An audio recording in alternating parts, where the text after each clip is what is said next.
আসসালামু আলাইকুম। আমন্ত্রণ জানাচ্ছি জনপদের খবরে। সঙ্গে আছি আমি ফারহানা ইমা। এখনকার এই সংবাদ আয়োজন একই সঙ্গে চ্যানেল আইয়ের ইউটিউব চ্যানেল এবং চ্যানেল আইয়ের ওটিটি প্ল্যাটফর্ম আই স্ক্রিনে লাইভ স্ট্রিম হচ্ছে। আসন্ন সংসদ নির্বাচনে প্রার্থীদের মনোনয়নপত্র সংগ্রহ ও জমা দেওয়ার শেষ দিন সোমবার। প্রত্যেকে নিজ নিজ এলাকায় মনোনয়নপত্র উত্তোলন ও জমা দিচ্ছেন। বিএনপি মনোনীত প্রার্থী এয়ার ভাইস মার্শাল অবসরপ্রাপ্ত আলতাফ হোসেন চৌধুরী পটুয়াখালী এক আসনে রিটার্নিং অফিসারের কাছে তার মনোনয়নপত্র জমা দিয়েছেন। সে সময় তার সাথে ছিলেন দলীয় নেতাকর্মীরা। রাজশাহী এক আসনে মনোনয়নপত্র জমা দিয়েছেন বিএনপি মনোনীত প্রার্থী শরীফ উদ্দিন।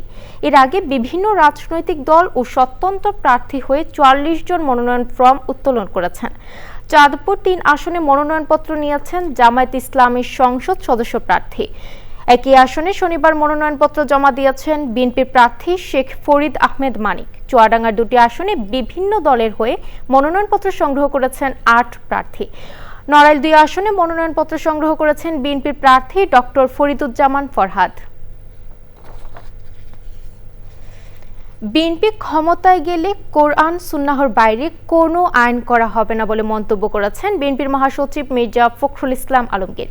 দুপুরে ঠাকুরগাঁও সদর উপজেলার সালামদর ইউনিয়নের মানব কল্যাণ পরিষদ প্রাঙ্গণে আলেম ওলামাদের সঙ্গে মত বিনিময়ে তিনি এসব কথা বলেন।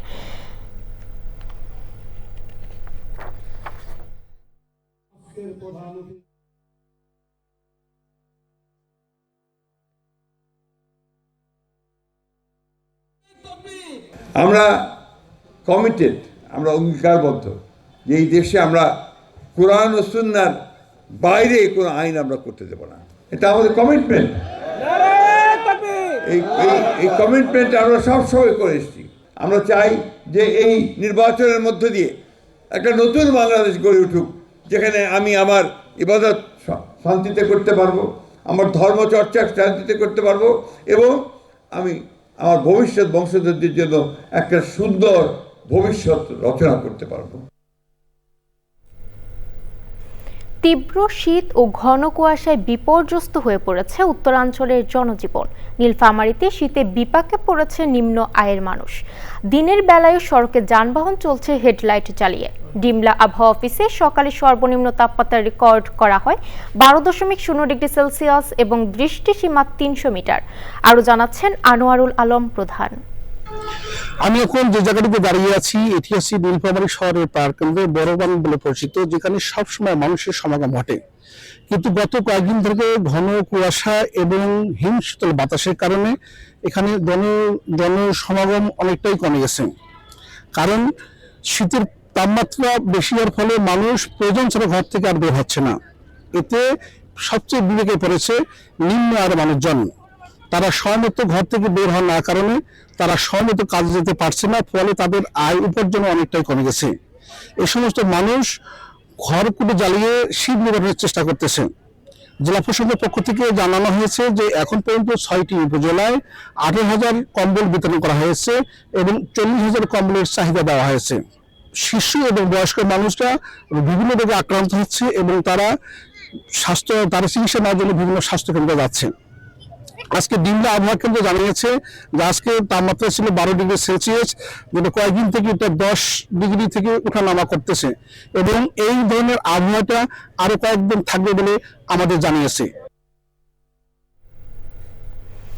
এবার সারা দেশের খবর নিয়ে প্রতিনিধিদের পাঠানো তথ্য ভিডিও চিত্রে আলমকসিদের রিপোর্ট। নির্বাচনের আগে থানা থেকে লুণ্ঠিত ও অবৈধ অস্ত্র উদ্ধারের দাবিতে চট্টগ্রামে সংবাদ সম্মেলন করেছে চট্টগ্রাম 15 আসনে বিএনপি মনোনীত প্রার্থী নাজমুল মোস্তফা আমিন।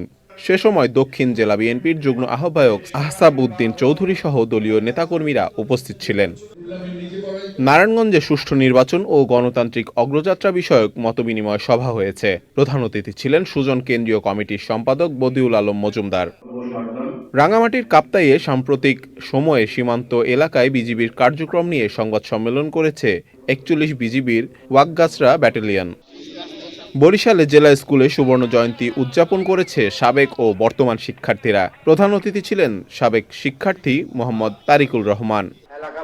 চট্টগ্রামের রাউজানে বিশিষ্ট শিক্ষাবিদ সৈয়দ আব্দুল অদুদ চৌধুরী আল কাদেরীর মৃত্যুবার্ষিকী উপলক্ষে স্মরণ সভা হয়েছে। প্রধান অতিথি ছিলেন রাউজানের বিএনপির মনোনীত প্রার্থী গিয়াসউদ্দিন কাদের চৌধুরী। চাঁদপুর প্রেস ক্লাবে বার্ষিক সাধারণ সভা হয়েছে। সভাপতিত্ব করেন প্রেস ক্লাব সভাপতি রহিম বাদশাহ। গাজীপুরের কালিয়াকৈরে শাহীন স্কুল শাখার কৃতি শিক্ষার্থীদের পুরস্কার বিতরণ করা হয়েছে। প্রধান অতিথি ছিলেন শাহীন শিক্ষা পরিবারের চেয়ারম্যান মোহাম্মদ মাসুদুল আমিন শাহীন। ঝালকাঠিতে আসন্ন নির্বাচনকে ঘিরে শান্তিপূর্ণ ও অংশগ্রহণমূলক ভোট পরিবেশ নিশ্চিত করতে মতবিনিময় সভা হয়েছে। ঝালকাঠিতে হাওলাদার সমাজ কল্যাণ ফাউন্ডেশনের উদ্যোগে শীতার্তদের শীতবস্ত্র ও ফ্রি ডেন্টাল ক্যাম্প হয়েছে। ঝিনাইদহ শহরের বিভিন্ন পয়েন্টে শীতার্ত ও ছিন্নমূল মানুষকে কম্বল বিতরণ করেছে জেলা প্রশাসন। রাজবাড়ীর বালিয়াকান্দিতে এসএসসি 95 ব্যাচের বন্ধু মিলন মেলা ও শিক্ষকদের সংবর্ধনা দেয়া হয়েছে। ফেনী জেলা প্রশাসক গোল্ড কাপ ফুটবল টুর্নামেন্টের ফাইনালে ছাগলনাইয়া উপজেলা দলকে 7-8 ট্রাইবেকারে হারিয়ে সোনাগাজী উপজেলা দল চ্যাম্পিয়ন হয়েছে। খেলা শেষে বিজয়ী ও রানার্স আপ দলকে হাতে ট্রফি তুলে দেন জেলা প্রশাসক মনিরা হক। আল মুকসিদ, চ্যানেল আই। সাভার গলফ ক্লাবে 3 দিনে প্রাণ RFL group cup golf tournament হয়েছে। দ্বিতীয়বারের মতো আয়োজিত টুর্নামেন্টের উদ্বোধন করেন নবম পদাতিক ডিভিশনের জিওসি সাভার গলফ ক্লাবের president major general SM Asadul Haq. খেলায় junior winner Afif Iftekhar, ladies winner Shaila Ahsan, senior winner group captain Yunus, veteran winner Zafar Iqbal Siddiqui এবং চ্যাম্পিয়ন হন লেফটেন্যান্ট কর্নেল কামরুজ্জামান পাভেল। উপস্থিত ছিলেন প্রাণ আরএফএল গ্রুপের চেয়ারম্যান আহসান খান চৌধুরী। বিজয়ীদের মাঝে তিনি পুরস্কার তুলে দেন।